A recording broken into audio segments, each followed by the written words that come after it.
आज का अध्याय प्रारंभ करने से पहले आप सभी वीडियो दर्शकों को मेरी ओर से नव वर्ष की हार्दिक शुभकामनाएं।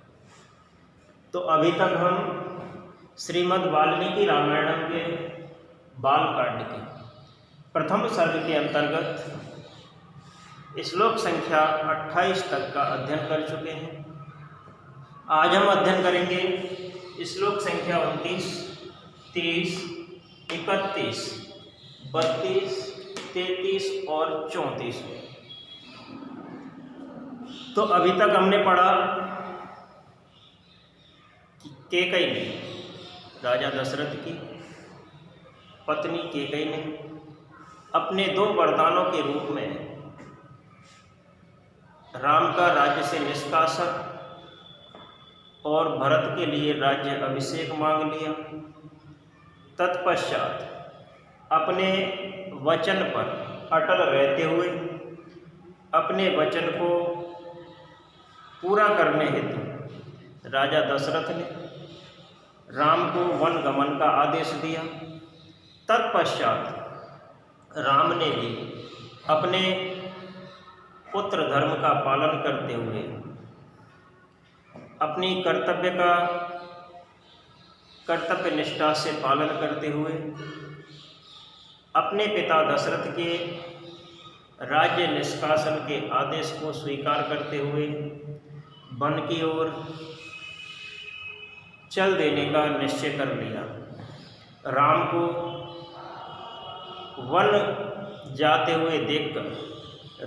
वन की ओर जाते हुए देखकर छोटे भाई लक्ष्मण और पत्नी सीता दोनों उनके साथ वन जाने के लिए तैयार हो गए और उनका अनुसरण करते हैं, वन जाते हैं।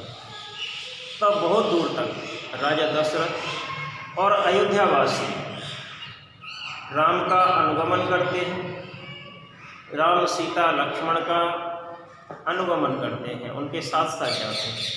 तब महामुनि नारद कहते हैं 29वें श्लोक के माध्यम से कि श्रृंगवेर पुरेसूतम गंगाकूले विसर्जयत, श्रृंगवेर पुरेसूतम गंगाकूले विसर्जयत गुहा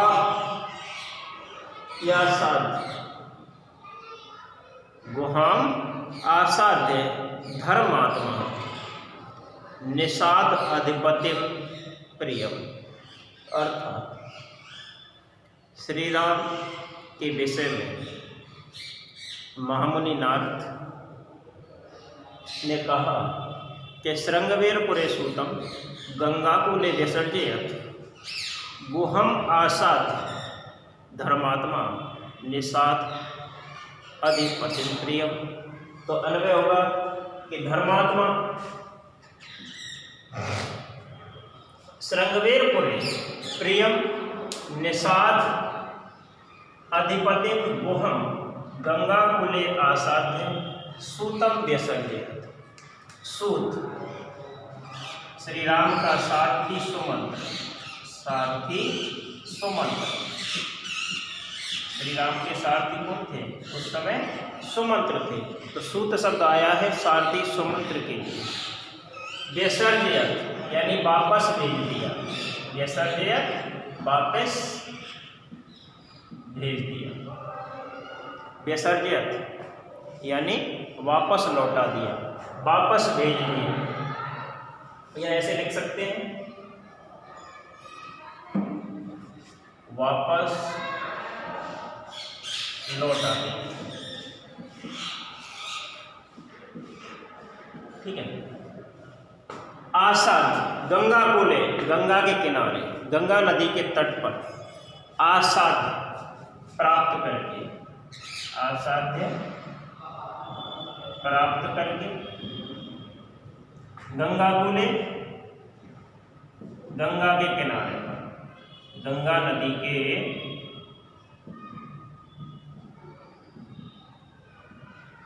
किनारे। ठीक है। धर्मात्मा, धर्म को अपनी आत्मा के रूप में धारण करने वाले श्री राम। श्रृंगवेरपुर में प्रियम अपने प्रिय मित्र, निषाद अधिपति गुहम निषादों के राजा गुह को, निषाद अधिपति निषादों के राजा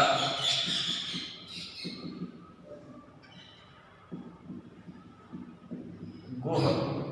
निषादों के राजा कौन थे? निषाद अधिपति गुह। तो निषादों के राजा गुह। तब हम इस श्लोक का प्रसंग लिख सकते हैं। क्या लिख सकते हैं? कि बहुत दूर तक अनुगमन करने के पश्चात श्री राम ने अपने पिता दशरथ और अयोध्या वासियों को वापस लौटा दिया। गंगा नदी के तट पर स्थित श्रृंगवेरपुर पहुंच गए। उसी का वर्णन इस श्लोक में किया गया है। तब महामुनि नारद ने कहा कि धर्मात्मा श्रृंगवेरपुरे प्रियम, धर्मात्मा धर्म को अपनी आत्मा के रूप में धारण करने वाले श्री राम ने श्रृंगवेरपुर में प्रियम अपने प्रिय मित्र निषादाधिपति गुहम निषादों के राजा गुह को गंगा नदी के किनारे पर आसाध्य प्राप्त करके सूतम विसर्जित सारथी सुमंत्र को भी वापस लौटा दिया। तो देखो, बहुत दूर तक जब अनुगमन करते हैं श्री राम के पीछे पीछे दशरथ और अयोध्यावासी, तब उन्हें वापस भेज दिया जाता है। उसके बाद जैसे ही आगे बढ़ते हैं तो गंगा नदी के किनारे पर निषादों के राजा गुह, जो कि राम के प्रिय मित्र थे, वो मिल जाते हैं। जैसे ही निषादों के राजा गुह राम से गंगा नदी के किनारे पर मिलते हैं तो अपने सारथी सुमंत्र को भी राम वापस अयोध्या भेज देते हैं। इसी का वर्णन है। तो हम कह सकते हैं कि धर्म को अपनी आत्मा के रूप में धारण करने वाले श्री राम ने श्रृंगवेरपुर में, किस स्थान पर? श्रृंगवेरपुर में अपने प्रिय मित्र निषादों के राजा गुह को गंगा नदी के किनारे पर प्राप्त करके, गंगा नदी के तट पर प्राप्त करके अपने सारथी सुमंत्र को वापस लौटा दिया। व्याख्या में लिख सकते हैं कि अपने प्रसंगों को, अपने संदर्भों को आगे बढ़ाते हुए महामुनि नारद वाल्मीकि से कहते हैं कि बहुत दूर तक अनुगमन करने पर राजा दशरथ और अयोध्यापुरी के निवासियों को श्री राम ने समझा कर वापस अयोध्या भेज दिया। उसके बाद श्री राम लक्ष्मण और सीता के साथ, सारथी सुमंत्र के साथ आगे बढ़े। जब ये चारों चलते चलते गंगा नदी के किनारे पर स्थित श्रृंगवेरपुर में पहुंच गए, तब धर्म को अपनी आत्मा के रूप में धारण करने वाले श्री राम का अपने प्रिय मित्र निषादों के राजा गुह से मिलन हुआ। निषादों के राजा गुह से मिलन होने के पश्चात श्री राम ने अपने सारथी सुमंत्र को श्रृंगवेरपुर से ही वापस अयोध्या भेज दिया।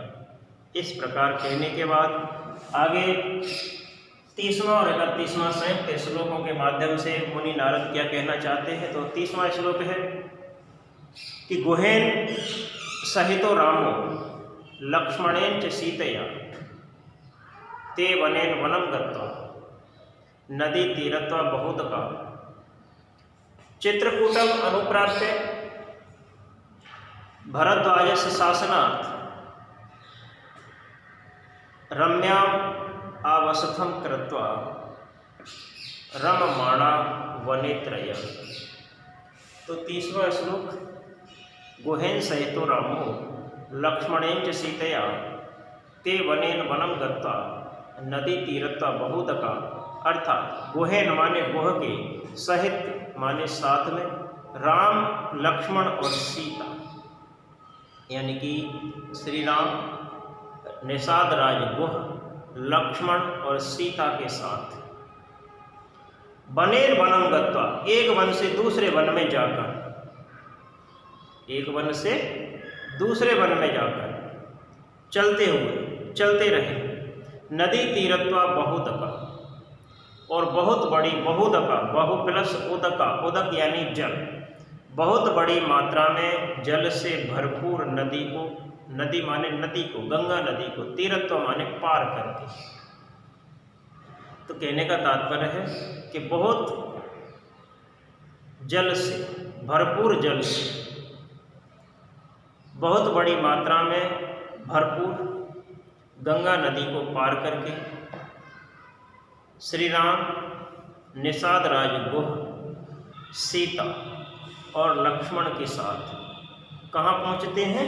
भरद्वाज से शासनार्थ, महर्षि भरद्वाज के निर्देशानुसार चित्रकूट पर पहुँचते हैं। दोनों श्लोकों का साध ही होगा।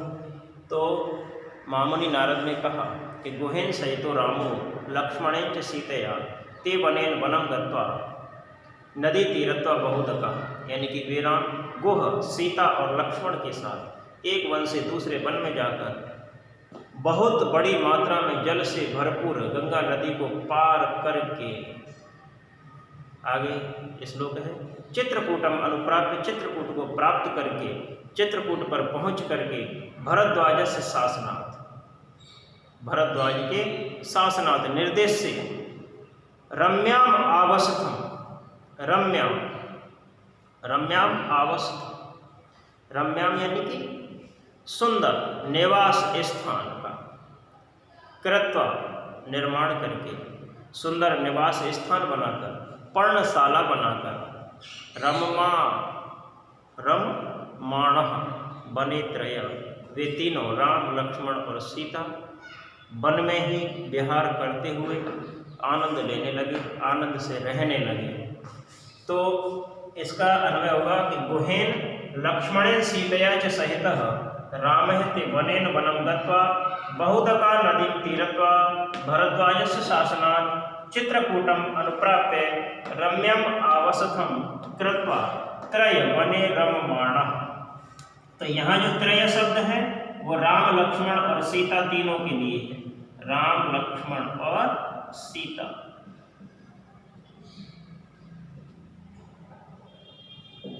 रममाणा, रममाणा, रममाणा से तात्पर्य है विहार करते हुए आनंद लेने लगे।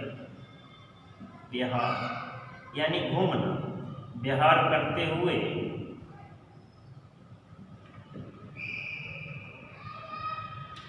आनंद लेने लगे।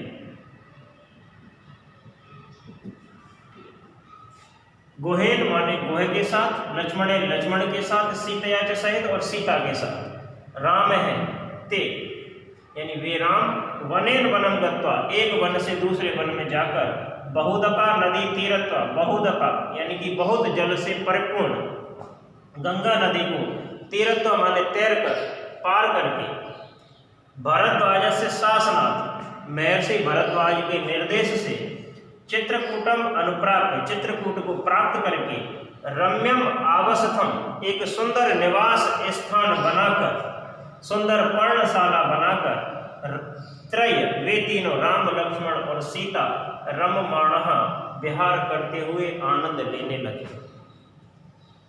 अर्थ होगा इस श्लोक का क्या होगा?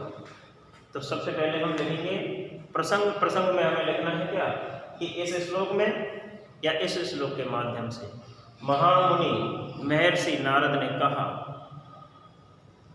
महर्षि नारद ने कहा कि सुमंत्र को वापस कर देने के पश्चात, सुमंत्र को वापस लौटाने के पश्चात श्री राम अपने साथी निषादराज गुह सीता और लक्ष्मण के साथ वन में या वन से वन में आगे बढ़ते हैं। उसी का वर्णन यहाँ किया गया। तब हम अर्थ लिख सकते हैं, सीधा सा अर्थ है गुहेन लक्ष्मणे सीतया के सहित, निषादराज गुह के साथ लक्ष्मण और सीता के साथ वे राम वने वनम गत्वा, एक वन से दूसरे वन में चलते रहे।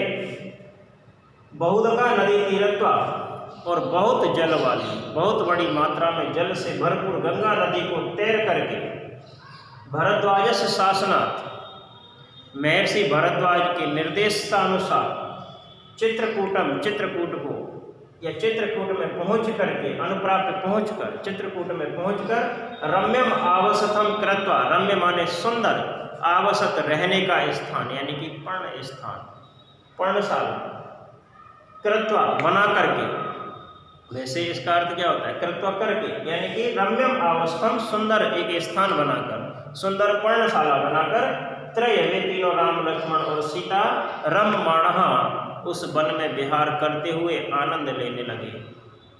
तब हम इसका विग्रह, विस्तार, व्याख्या लिख सकते हैं कि गंगा नदी के किनारे पर जब श्री राम ने अपने प्रिय मित्र निषाद राज गुह को प्राप्त कर लिया, तब उन्होंने अपने सारथी सुमंत्र को वापस अयोध्या लौटा दिया। उसके बाद श्री राम निषाद राज गुह, सीता और लक्ष्मण के साथ एक वन से दूसरे वन में चलते रहे, एक वन से दूसरे वन में गमन करते रहे।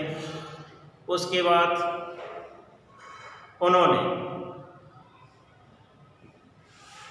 वन में चलने के पश्चात बहुदका नदी तीरत्वा, बहुत से भरपूर जल वाली, बहुत बड़ी संख्या में, बहुत बड़ी स्थिति में जल से परिपूर्ण गंगा नदी को तैर करके पार किया और भरद्वाज शासनात्, महर्षि भारद्वाज के निर्देशानुसार या महर्षि भारद्वाज का निर्देश प्राप्त किया और महर्षि भारद्वाज के निर्देशानुसार उन्होंने चित्रकूट नामक स्थान पर, इस स्थान पर चित्रकूटम प्राप्त, यानी चित्रकूट को प्राप्त करके उस चित्रकूट नामक स्थान पर एक पर्णशाला का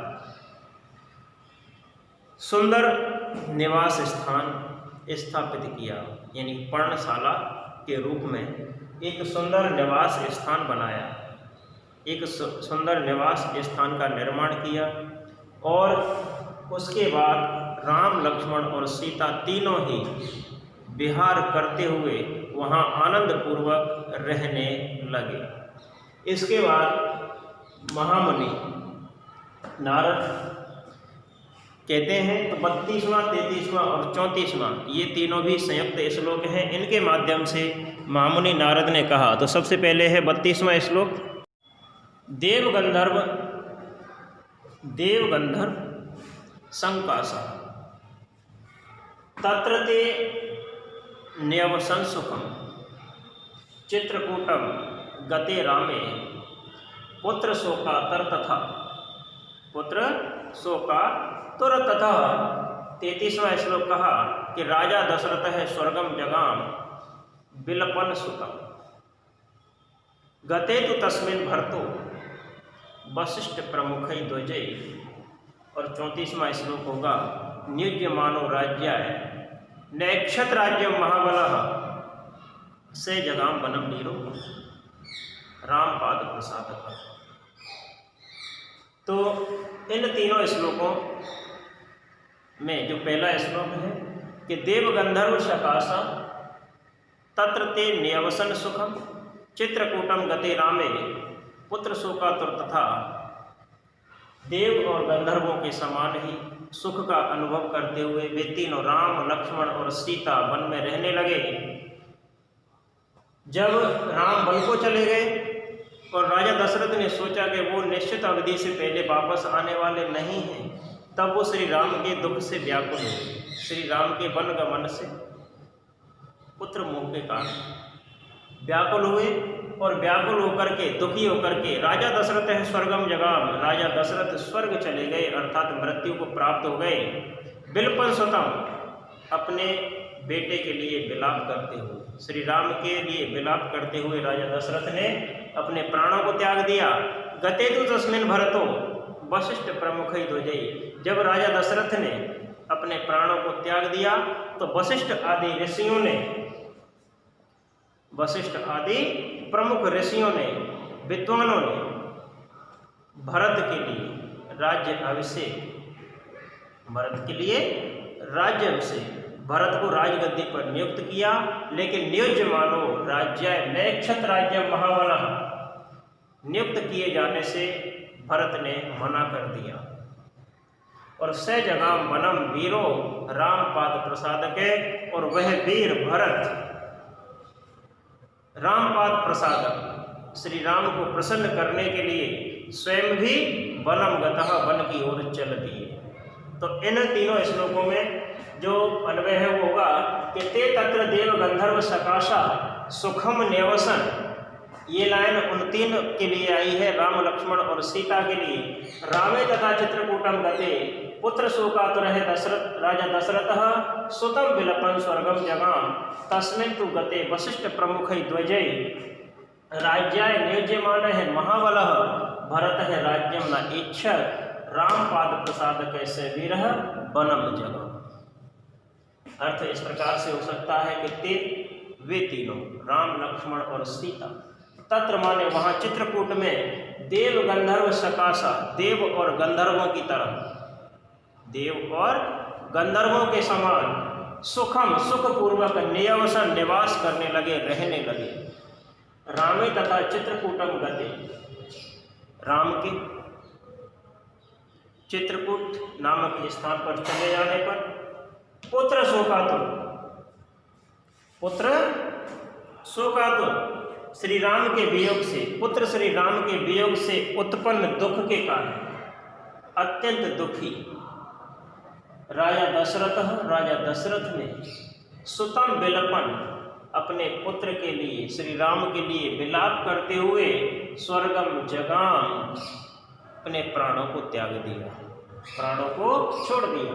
तस्मिन् तु गते, राजा दशरथ के मृत्यु हो जाने पर, राजा दशरथ के स्वर्ग चले जाने पर वशिष्ठ प्रमुख ध्वजै, वशिष्ठ आदि प्रमुख ऋषियों ने, वशिष्ठ आदि प्रमुख विद्वानों ने राज्य के लिए नियुज्यमान, नियुक्त किए जाने वाले महाबली भरत माने भरत ने राज्याय न इच्छत, राज्य की इच्छा नहीं की, रामपाद प्रसाद के से वीर श्री राम को प्रसन्न करने के लिए वह वीर भरत वनम जगाम, वन की ओर चला गया।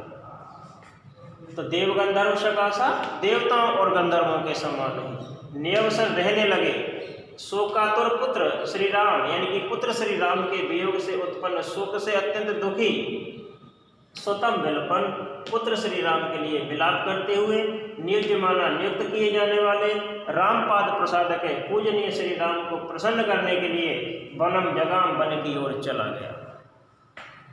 तो हम लिख सकते हैं इसका प्रसंग कि महामुनि नारद, महर्षि नारद ने घटनाक्रम को शीघ्रता से आगे बढ़ाते हुए इन तीन श्लोकों में दो स्थानों पर होने वाली तीन घटनाओं का वर्णन किया है।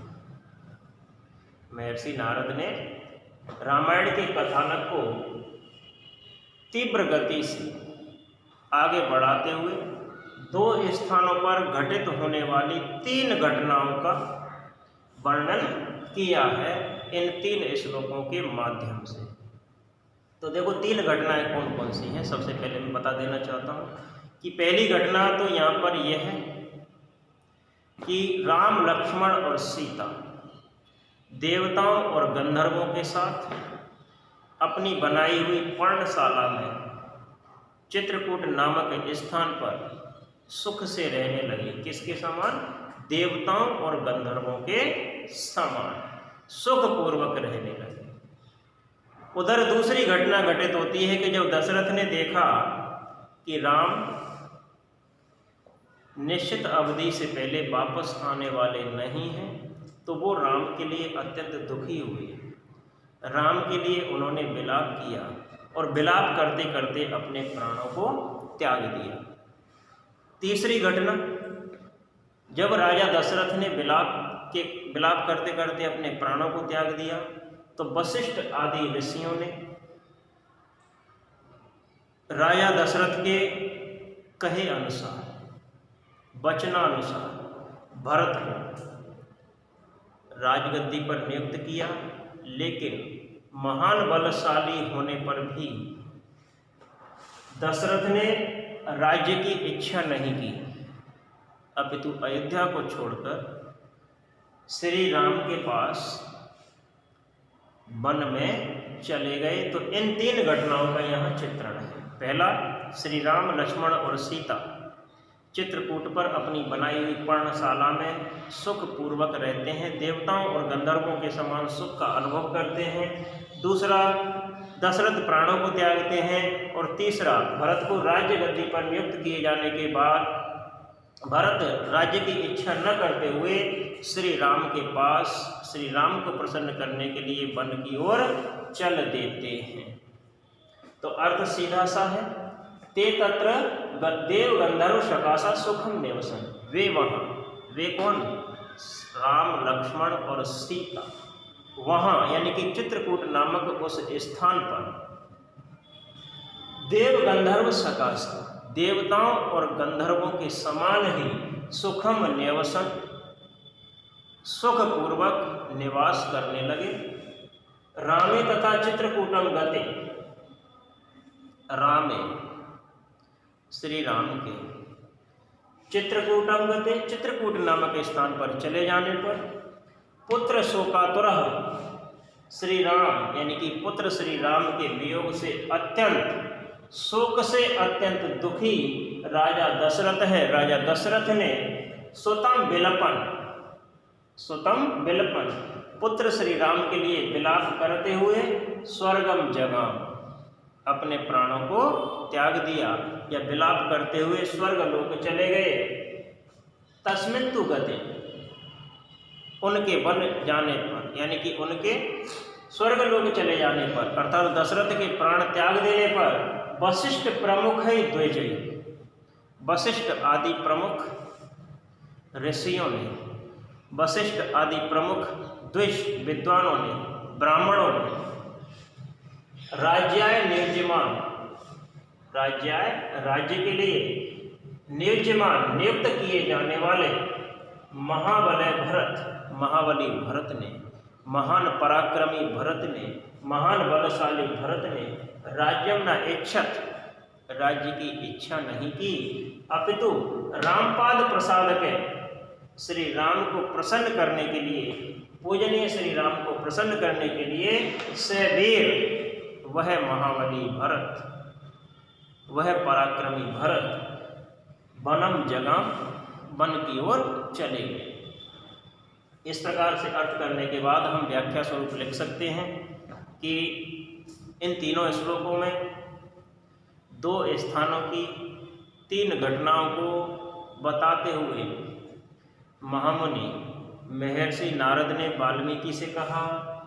पहली घटना है यहाँ पर कि पहले दृश्य में, पहली स्थिति में श्री राम, सीता और लक्ष्मण तीनों अपने द्वारा बनाई हुई उस पर्णशाला में, सुंदर पर्णशाला में देवताओं और गंधर्वों के समान सुखपूर्वक निवास करने लगे। उसके पश्चात उधर अयोध्या में जब राजा दशरथ ने माना कि श्री राम अपने निर्धारित समय से पहले वापस अयोध्या नहीं आएंगे, तो पुत्र के लिए, श्री राम के लिए विलाप करते करते उन्होंने अपने प्राणों को त्याग दिया, स्वर्गवास चले गए। स्वर्गवास जाने के बाद वशिष्ठ आदि प्रमुख विद्वानों ने, वशिष्ठ आदि प्रमुख ऋषियों ने भरत को, कैकेयी पुत्र भरत को राजगद्दी पर नियुक्त किया, परंतु महान बलशाली होने पर भी, शक्ति संपन्न होने पर भी, समर्थ होने पर भी भरत ने राजगद्दी संभालने से मना कर दिया और अयोध्या को छोड़कर श्री राम को प्रसन्न करने के लिए वे भरत वन की ओर चले गए। इस प्रकार से इनका अर्थ, प्रसंग और व्याख्यान की। आगे के श्लोकों के विषय में अगले अध्याय तक रुकते हैं। धन्यवाद।